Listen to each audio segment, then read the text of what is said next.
Andry matofilora sitraka ao inona kay ny avalinao tamin'ireny nilanjan'olona vatapaty amin'ny anaranao reny veloma rajao mialatsiny fa zay aloha misoratra teo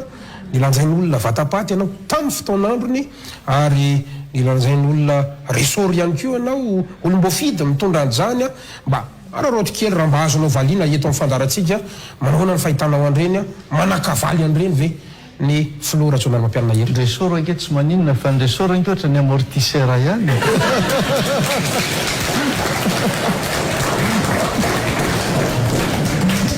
eto zao tsy mitsangana dia tsy afaka manao le resoro fa raha nitsangana angamba dia hitanao hoe mba nietsiketsika kely ihany atao anatin'le izy fa zava-dehibe dia zao le vatapaty rehefa mitandreny kely anao tena sahira ny ara-tsainy mijery hoe ndray dia ho tonga amin'izany ve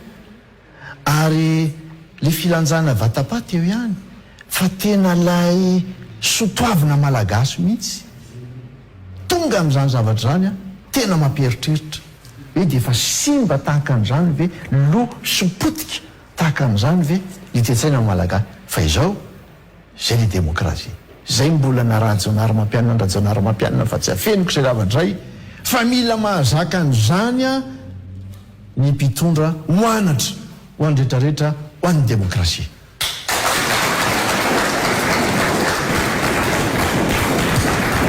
fa za milaza aminao nefa ny Andriamatogasikara mety eo ange le olona netika fanampolo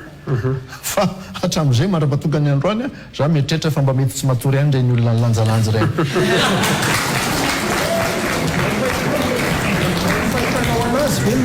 raha ny ekipanao na ny mpanohana anao mamerina manao an'ireny an'izao fitondranao mety azaka ve sanatria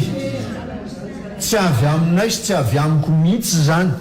raha sanatria ny vava misy zao mantsy ny zavatra ataon'ny sasany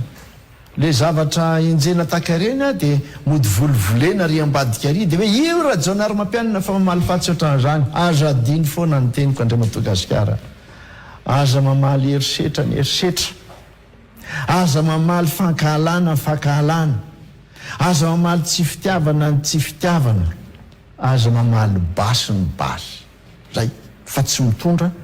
ho amin'ny filamina ny firenena zay ary tsy mitondra amin'ny fampandrosoana ny firenena zay ary tandremy ny toetsaina fa raha vao miditra